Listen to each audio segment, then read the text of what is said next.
Good afternoon, Nova Nation. Happy Thursday, and welcome here into the WXVU studios. Another edition of Villanova Sports Talk.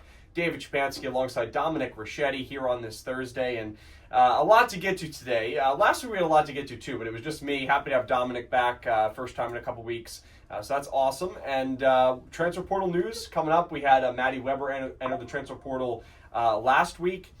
We have some men's basketball players entering the portal today. But Dom, before we get into kind of the chain of the events today, how you doing, buddy? I'm great. I'm excited to talk about some Villanova basketball. You know, the past couple of years, the actual season's been, a little bit rough, but it seems like the off-season's always been a little bit fun for us to talk about. And, so the transfer portal and NIL is definitely a new thing, but it definitely makes the off-season a lot more exciting, definitely. Well, if you're watching this on YouTube, you can see it, but Dom has a Hard Rock Cafe, our own, that is the Philadelphia's most prideful landmark. And the Washington Commanders took it. Yeah. They took it from us. I couldn't believe that. So Dominic has, but it is a Baltimore. It is Baltimore, sure. which I haven't been to. I think that's like the main location, though, isn't it? I have no idea. Okay. I've never been there. I don't know much about Hard I Rock, just have but the if shirt. you want to contact us, Hard Rock, please do so. I'll get sponsorship. So I'm only messing around. But yeah, Hard Rock Cafe, it's short. I like it, Dom. Let's roll into things here, Villanova-wise. Let's get to the poll questions.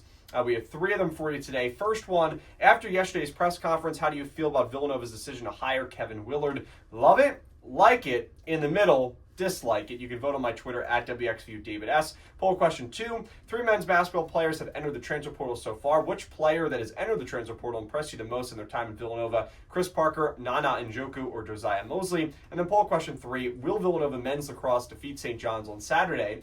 So that will kind of lead us into the chain of events today. Dominic and I will first talk about men's basketball. We'll get into the transfer portal news, and also to talk about the Crown tournament, because last week I did not talk about the game against UCF, which we'll definitely talk about. That was a very entertaining one, even though obviously it didn't go Villanova's way. But then we'll also talk about the women's basketball situation. Not too many new updates for women's basketball today, but we'll again talk about Maddie Weber. Saw Jasmine Basco on campus today. Would be huge if she does not enter the transfer portal for Villanova next year. We'll also talk about Kevin Willard's press conference. We'll talk about some quotes there from that. And then we'll end the show with our lacrosse expert, Mike Masseri, joining us to discuss men's lacrosse. So a lot to get to today here on this Thursday. As I said earlier, always great to have Dominic back here in the studio with me. So Dom, we'll start things here with transfer portal. Sure. Actually, we'll start with the Crown tournament, and then we'll lead into the transfer portal, because the Crown tournament was the longest to go, I guess you could say. And I did talk about the Colorado win last week. USC, I don't think we talked a whole lot about it. I believe I did a preview for USC. That was a nail-biting game. Came all the way down to the wire, 60-59. Was not a super impressive performance from Villanova, especially from an offensive standpoint, but their defense played well, unlike in their final game against UCF. And, what was really funny about this game against UCF was UCF is really such an interesting team, because, and you even saw it when they had played in the final game, which they lost. But UCF's team is really interesting because their offense is really, really good, and their defense is really, really bad.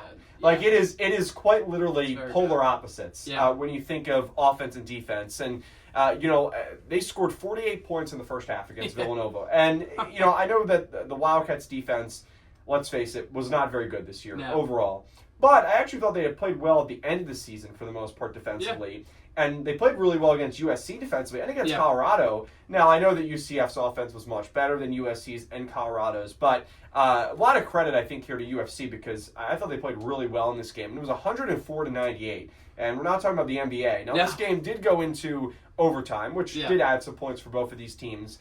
But this was a win that Villanova should have had, Dom. In regulation, they were down for most of this game. They came back in the second half. Eric Dixon really heated up. Luka Poplar had a career-high 32 points for Villanova. He was excellent. We talked about him a lot as well. But this is a game where Villanova had a lead at the end of regulation and just couldn't hold on. And really what hurt them the most was a Jameer Brickus missed free throw, which hurt them there in the final few seconds. And when you take a look back at, that second half, and you look back at the game log and you kind of track things, Villanova was up by 6 points when Tyler Perkins made a 3 with 2:39 left to go. It was 83-77 in favor of Villanova. Then as you continue to move ahead, Eric Dixon made a jumper, made a mid-range jumper with 36 seconds left. It was 85-81 Villanova. You had 36 seconds left to go in the game. UCF made a dunk, made it a 2-point game. Then Jameer Brickus went to the free throw line. If he makes both free throws there. You push the lead back to 4, which he did in the first case. Push it back to an 87-83 lead with 19 seconds left. Then UCF responded with a very quick layup. They only took 5 seconds off the clock. It was then a 2-point game again, 87-85. They fouled Brickus. One more time, Brickus went to the free throw line, missed the first, made the second. So instead of a 3-point lead for Villanova, it was a 2-point lead at the end of regulation. And then UCF made the shot to tie the game. And then it pushed it to overtime. Villanova was outscored 16-10 in overtime, so they did not play all that well in overtime. And it's really tough because this is a game where Villanova, even though they should have won down because they had the lead in the latter part of the second half, this is a game that they were outplayed for most of the game.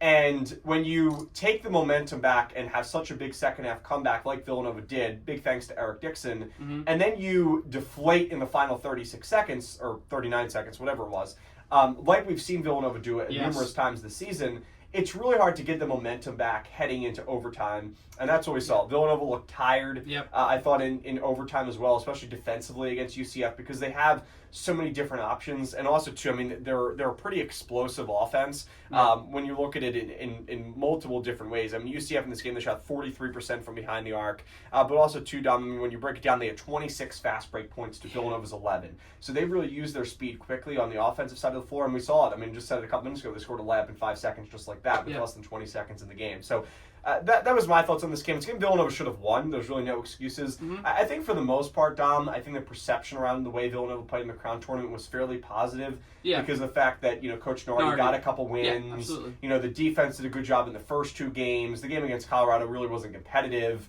But what are your thoughts on Villanova's performance? Yeah, I was happy with the win over Colorado. That was a good win for Villanova. I think also they were kind of riding the high of, Nardi's our guy. He's coaching his first game today. We're gonna go out there and give it our all for Coach Nardi. They probably knew or assumed he probably wouldn't be coming back to the team too. So it was really nice to see them really give it all in that first game against Colorado. The USC game was definitely a grind. Watching that one was tough. But luckily Villanova pulled it out the end there. It was a pretty good second half for the Wildcats in that one that really spearheaded their victory. I'm happy Eric Dixon also got the all-time leading scorer in men's basketball. Yeah, I talked about that last week, I believe, but obviously we want to stress that. Yeah, happy that happened just because Eric Dixon, great Villanova career, especially, say what you want about Coach Neptune and Eric Dixon, their tenure together. It wasn't pretty at times, but, Eric Dixon really committed himself for Villanova for 5 years, so he definitely, he's a very deserving person to be that all-time leader in points for the men's team. So that was really, really nice to see. And then this UCF game, my main takeaway from this UCF game is that Luka Poplar is such a pro. I mean, he just looks like he was made to play the Big 12 after this one too. But 32 points, hit three threes, hit a lot of good layups and field goals and mid-range. That he's such a pro. I'm hoping he makes his way to the NBA. Somehow or some way. Same with Eric Dixon. Eric Dixon had 29. Those two combined for 61 points in that game. So, it was a lot of the same. And then Tyler Perkins, 18 off the bench, was great too. I'm excited. Hopefully he stays around and will be here next year. He's still got, I think, 2 years of eligibility too. So, hopefully he sticks around. He's probably going to play a big role for the Wildcats next year if he decides to. So, I'm hoping that happens. But, yeah, I think Villanova definitely should have won this game. There's no really excuse to allow 104 points. To a team in college basketball, but it happened. UCF's a very, very talented scoring team. They average, I think, like 80 points per game during the season. So, very, very good offensive team, definitely for UCF. But Villanova, probably should have won this game and probably should have won the whole tournament. When it's all said and done, because I think they were probably the most talented team in the Crown Tournament. But I'm happy Coach Nardi picked up 2 victories. He's officially in history as a Villanova, basketball coach with, a 2-1 record, which is, 67%, which is pretty good. Yeah, I agree with you, Dom. I think one of the biggest takeaways was about Wooga Poplar, and he does look like an NBA level talent. Yeah, absolutely. And we've known that for some time, of course. But this just absolutely sealed it, though. Yeah, the way he played against UCF, 32 points, 11 rebounds, double-double, was great. But, I mean, this is kind of a stretch for him where he has played really good basketball. He scored 16 points against USC, scored 24 against Colorado, 25 against UConn going back to the Big East tournament. So he's been on a stretch for some time. Absolutely. And it was just unfortunate because at the end of the year, I thought the defense improved a little bit. Obviously, they played bad against UCF. Yeah. Poplar was really good. Dixon was inconsistent at times, but then always usually picked it up in the second half. Yeah. But Villanova really lost a lot of production from Jordan Longino in the postseason. Absolutely. Lost a lot of production from Jameer Brickus in the postseason. And even at times, I mean, their bench, it was really interesting because in addition to, taking away that Wooga Poplar played really well, and not just in the game against UCF, but the last really 5 games, including the end of the Big East tournament, it was interesting to see the rotations that Coach Nardi put out there. It wasn't much different from what Kyle Neptune had done, but it was a little bit more Chris Parker, who now we know has entered the transfer portal, which we'll talk about in a little bit. It's not really a surprise because I think that he's interesting because I think the talent is there, and we'll talk about Chris Parker coming up in a little bit. It was a rough situation for Parker specifically because in the offseason he was injured. Yep. Then when he finally got back into camp, the team was a little bit further along than he was, and also too being a transfer is a little difficult. I think he had a good relationship with Neptune. Yeah. However, I'm curious to see what had happened in the middle of the season because his minutes significantly decreased. Absolutely. Him and Josiah Mosley. And even though Jordan Dumont played well at times, I think Mosley was way better defensively when he was on the court. Yeah. And I thought that Chris Parker brought a little bit more just kind of overall. I know that he did struggle there for that time, but I'm interested to see, and we don't really know, of course, it's all kind of speculation, but was there something that had happened between Parker and possibly Neptune because his minutes were cut significantly? Yep. He was only playing kind of in garbage time, and he went from kind of being that it was Perkins in the beginning of the season was the main man off the bench, the sixth man. He was kind of that seventh Parker, and then he really kind of disappeared in terms of minutes. Absolutely. So I don't think it's a surprise that he transferred. But the reason why I brought it up is he played more in this Crown tournament, which I think was something that was kind of interesting to note. He didn't play bad either. I didn't think he was completely outmatched, considering that he didn't play a whole lot kind of at the end of the season. I thought that was interesting. Yeah. And kind of just when you look it down specifically in that UCF game, Villanova also played Josiah Mosley off the bench, but he didn't play a full minute, so he played less than that. And then you had Jordan Dumont played 8 minutes. I thought Dumont was probably the biggest disappointment of the Crown tournament. Yeah. He didn't play well in that game against UCF. He scored 0 points. He didn't even grab a rebound, which for Villanova, when you have, whether it's in the beginning of the season, whether it's Nana Njoku, who also under the transfer portal, whether it's Jordan Dumont, really the main purpose of having the backup big to Dixon is to really kind of, one, be a defensive force, but also kind of pick up some rebounds for you. You don't have to score a whole lot of points, obviously, because Dixon does a really good job at that, and you have a guy like Perkins who can score. I just wanted to see a little bit more out of Dumont. I'm hoping that Dumont stays because he did show signs of improvement and signs of encouragement throughout the season, which I think is big for Villanova moving forward, especially considering that you lost your starting 5. Yeah. But I thought that Dumont could have played better in the Crown tournament. But I agree with you, Dom. I think the biggest takeaways, one was, Wooga Poplar is an NBA level player, if you didn't know that already. Yeah. 2 was just the bench rotation in general. I'm curious to see, where Chris Parker lands, if he gets a shot with, a big program. I don't think it's going to be. He's a weird player. I think he needs time. I think he needs minutes. And, we don't exactly know what's going to happen yet for Villanova with the transfer portal and who's going to come in with, Kevin Willard, now the coach. But, when you think about it, you at least hope that Villanova is going to get a lot of transfers to be in your starting lineup. Absolutely. You need transfers. You really have to. You could have Perkins in there as a starter. We'll see if he takes that next step. It's really you think Chris Parker is not going to be a major player next season, so it makes sense that he transferred. But I think the talent is there for Parker. But so that was one of my takeaways. And then kind of my third takeaway, Dom, overall, was I thought that Coach Nardi did a good job. I really did. And I am disappointed to hear that he's not coming back because I think he's a really good coach, especially for the role that Villanova uses him in.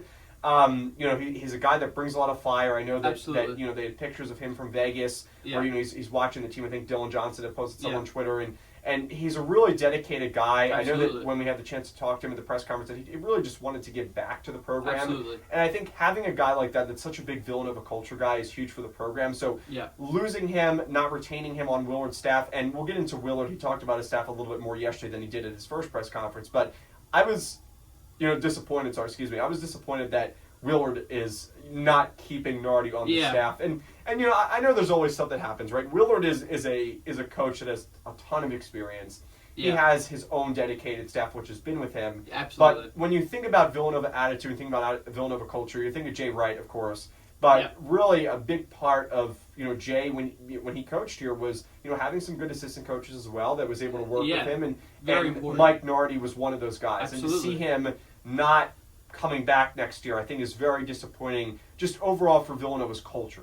Yeah, and we mentioned Nardi, but you have to mention Dwayne Anderson as well, not returning to Willard's staff. I mean, both of those guys have just been so key for Villanova over the past decade or however long they've been here, probably even longer. Ashley Howard returning is nice. I was a little confused in the beginning. Yeah. Not confused because I think Ashley Howard is a good coach, but I was a little interested to see why. Yeah, he was the coach that stayed, but he has done a really good job with recruiting in Philadelphia. And Villanova, I think that's what they need to do. There were two big players, obviously, that Villanova was able to get this offseason. One was Jameer Brickus, who played a big role in the season, even though that at the end of the season his production did fall off a little bit. Brickus was, a local guy, was at LaSalle. And then you also had, of course, Wooga Poplar, who, is a North Philly guy. Yep. And to have someone that has strong Philadelphia connections is really important because Willard, we'll talk about it too, Dom. Willard also talked about how important Philadelphia basketball is, which I think is very crucial. I mean, Father Judge, the run they went on, and just Philadelphia high school basketball. So definitely, I think that's why Ashley Howard really was so strong to stay onto the staff. And I'm happy for Ashley Howard. I mean, he gets to stay on the staff. I think that, like you said, unfortunately, when a new coach comes in, those decisions are really tough to make, and it is sad for Nardi, Dwayne Anderson, and also Jamie Young, who also won't be back too. Jamie, who it was a lot of experience. I'm sure that all three of them will find jobs elsewhere. Absolutely. It is a little tough because you're also at the point of the season where a lot of teams are they've already hired head coaches, and their staffs are kind of almost fully in place. So that is a disappointing part of the story, unfortunately, with the way the timing worked out and everything like that. But I wish them the best, and I hope that they get good jobs elsewhere. Yeah, and I like you said, David, I think Mike Nardi, proved to everybody that he is very much capable of leading a basketball team, with the way he coached in those 3 games. Also, I mean, Villanova had 10 days off between games, if not more than that. So, I mean, that definitely says something about, Mike Nardi was leading the team during that, period where they weren't really playing games. And, we were waiting and waiting for the crown to come up. So, there's a lot to be said about how he coached, in-game against USC, which was a grind of a win. Colorado game was really, really good. And then, even the UCF game, they lost that game. They led 104 points. It wasn't the best, performance from the Wildcats. But, still, I thought Nardi did, a decent job at coaching in that one. So I think he's proven that he can definitely be the guy to lead a program. So I'm hoping he either gets a job as a high-level assistant, which I think he definitely will if he ends up somewhere else in the Big East. That would stink, but I think he loves the Big East too, and I think he has proven success in the Big East. So I would definitely look at that and seeing if he could jump around in the Big East, but I don't think he would do that to Villanova. Dwayne Anderson too. What really stinks is Dwayne Anderson was such a Villanova guy. He played here, lives around the corner. You always see his kids around, so that really, really hurt too. To see Coach Anderson leaving the program as well. So I'm hoping again he gets a job. I wouldn't be surprised if he sticks around with the university too. It feels like he loves working here at Villanova. So I'm hoping he gets a good job somewhere else, or stays around the program or the university in some capacity as well. But yeah, I think Willard definitely wanted to bring in his own staff, which was definitely probably part of him accepting this role, is that they knew that he wanted to bring in majority of his old staff. So that was such a big shocker. It's just it really was a clean house that we really didn't have when, Wright left and Neptune came in, just because, they all had the same guys, But this is what happens when you hire somebody else from a, giant program who has proven success in college basketball. They want to bring in their own guys. So it stinks at the end of the day. It stinks to see such, faithful Villanova coaches not return to the program. But I think Coach Willard, brings in his staff who, have done very, very well. So I'm excited to see what this new staff brings in this new era. But a lot of what he said in his press conference, his introductory press conference, definitely made me feel a lot better about the hire. Absolutely, John. Well said. And his coaching staff was actually there yesterday for his introductory press conference, which makes sense. Greg Manning Jr., Kevin Norris, David Cox, and Ashley Howard are the four main assistant coaches under Coach Willard. They were all there yesterday at the press conference. So I think that's a perfect segue. We'll take our first break on Villanova Sports Talk. When we come back, we'll talk about the transfer portal. We'll update you there. We'll also talk about Kevin Willard's press conference. And then in the second half of today's show, we'll talk about Villanova women's basketball with some updates there. Maddie Weber will continue to break that down. We'll get Dom's thoughts for the first time. And then we'll also end the show with some men's lacrosse talk. And again, don't forget to vote on the poll questions on my Twitter at WXVU David S. We'll be back in just a couple minutes, Nova Nation. You're listening to WXVU, the 89.1, The Roar.